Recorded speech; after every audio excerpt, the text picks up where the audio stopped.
Hi guys, my name is Vivek and in this video tutorial I am going to explain what are star and snowflake schema in data warehousing. If you don't know what exactly data warehousing is, I'll highly recommend that you go back, and I have a different video where I've explained in very basic words what is data warehousing, what is fact, what is dimension. I highly recommend that you go back, look at that video and then come back and look at this video. You'll be able to appreciate this video in a better manner. So without doing any further delay, let's go ahead and understand what is star and snowflake schema, in which condition we should use star, in which case we should use snowflake, and that kind of stuff. So let's just quickly refresh our memory and let's understand what are facts and what are dimensions. The whole concept of data warehousing and OLAP system is analysis of data and derivation of meaningful information. So fact are those tables that actually hold the data that is to be analyzed for meaningful information. So consider a situation, I want to analyze, I opened a new office in New Jersey. The office has 5 employees. I want to see what is the kind of business that I'm getting thanks to that office, that kind of stuff. So I can go ahead and see my transaction table, the employees, the kind of products that they have sold in the last month, and what is the revenue that they have generated, whether the revenue actually exceeds their salary and expenses. That will indicate whether I'm having profit or loss, that kind of stuff. So it basically constitutes of two major attributes or columns: the foreign key of dimensions. So fact table is it's also defined as a centralized table in a star schema that is surrounded by the dimension table. So all the primary key of these dimension act as foreign keys, and that defines the grain of the fact table. Grain of the fact table is very important. It's how you uniquely identify a row in fact table. Then we have bunch of major columns which actually give us the meaningful information. So for an e-commerce website, the price of a product is a measure, the quantity that is being sold is a measure, and that kind of stuff. Now what is a dimension table? Dimension table actually contains the descriptive measures which make the facts meaningful. So these are the so for example, fact tables, they only have the keys of the dimension tables. Our dimension tables, like employee, they have the details of the employee, where it resides, what is the office that he belongs to, and all those details, what's his phone number, in which team he works. There are two words that you will hear synonymous to dimension tables, and that those are slice and dice. So as I gave you a previous example, that we want to understand whether the new office that we opened is giving us profit or loss. So we need to slice the data. We need to actually, we know the office name, we opened the office in New York. Now we will use the office code to identify the employees associated with that office, and that we will join with the fact table to get the data. So that's slicing, like filtering the data. You're filtering the data. That's one usage of dimension table. And the other usage is dicing, which is aggregation of data or cubing of data. So my manager, he wants to see for a particular state, what's the revenue generated each month. So I'm aggregating all the policies or all the products that have been sold in a particular month in that state. So that is being done with the help of the dimension table. So facts and dimension table, they go hand in hand in data warehousing. Let's understand what a star schema is. The very simple, if I have to explain that in one word, it's a fact table, or it's a multiple fact.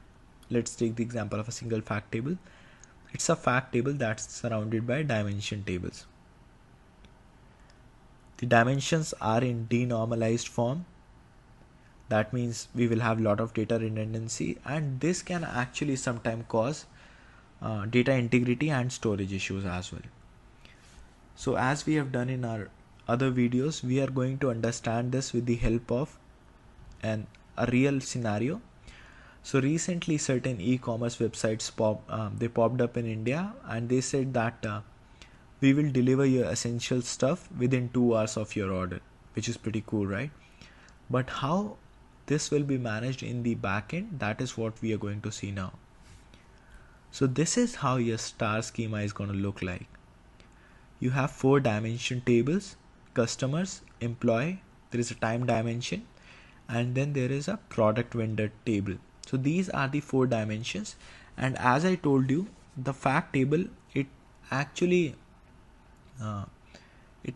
has 2 main attributes: the foreign key which are the primary key of the dimension tables, the time ID, the product vendor ID, the employee ID, the customer ID, and then bunch of measures on which we can do our computation. So these are either additive or semi-additive measures, and we can do bunch of calculations. Like my manager, he wants to see for the last 7 days how much was the revenue generated each hour, so that he wants to see he wants to increase his employee strength, but he wants to hire some temporary employees, but he only wants to hire for those particular hours where the business is high, the amount of order is high. So what he will do is he will join it with the time dimension. He will do a group by and calculate the amount, and he will identify that okay, over the last 7 days I see that my business is higher during 6 p.m. to 10 p.m. possibly because people are getting back from home, and that's when they order and they are planning or preparing for dinner. So that's a crunch or a crux time for me. I'll go ahead and hire few temporary employees.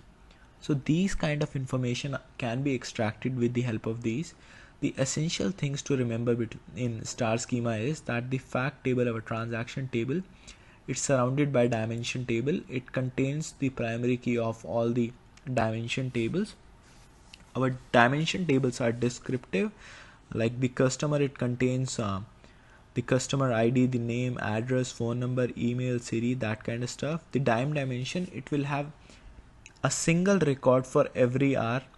Like right now it's maybe 9 p.m. so it will have a 9 p.m, then 10 p.m, 11 p.m, and that kind of stuff. Then it will have a product table. Now the product that the website is selling, it will have the information on that, and these products can be sold by multiple vendors. For example, a camera, Sony can sell it directly. Then there is a local agency, it has the advantage that its shipping cost will be low, so that can sell it.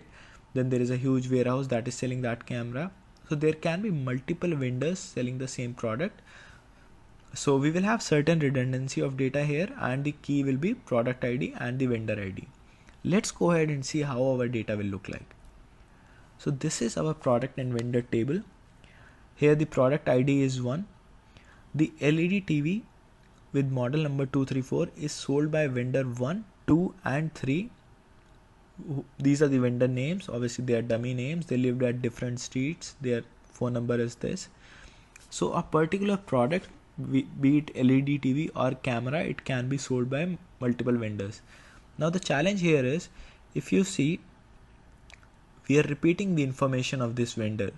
So vendor 1 has the same vendor number, the same address, the same phone number. I have not displayed it right now, but we are repeating certain details.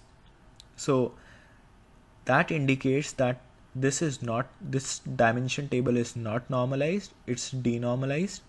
The advantage that I gain here is that my joins are simpler.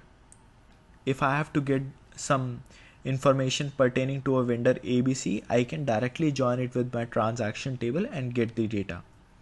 Let's look at our second table, which is our employee table. Now these are the employees that are working.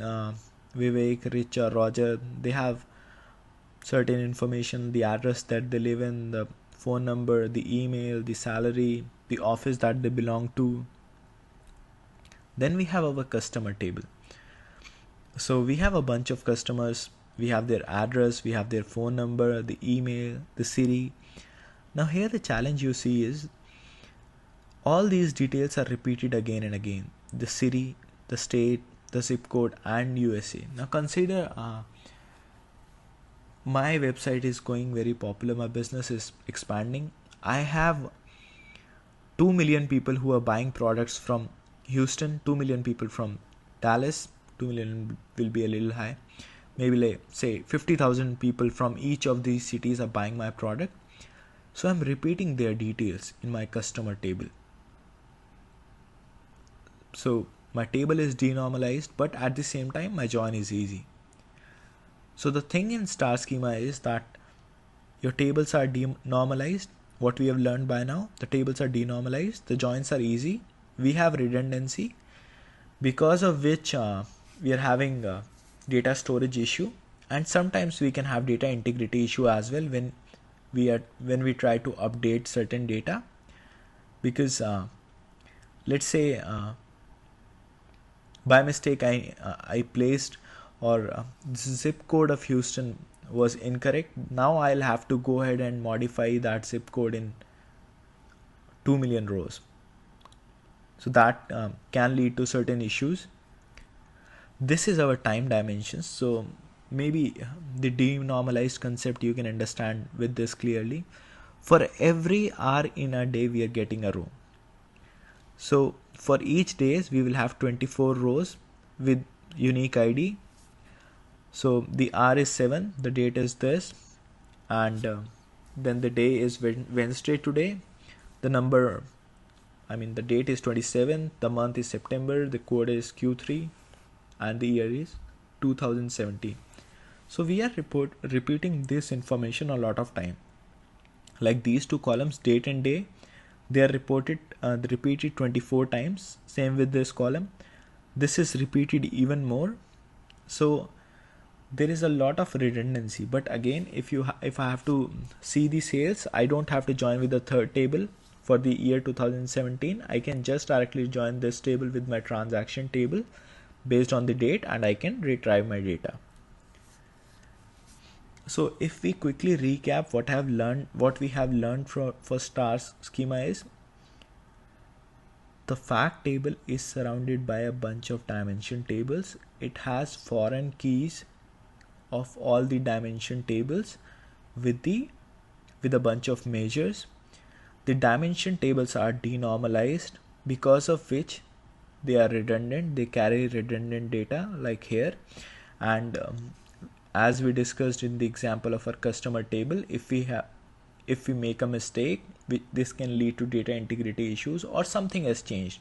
We will discuss that in in another video, the concept of slowly changing dimensions that can actually lead to data integrity issues. So let's go ahead and understand this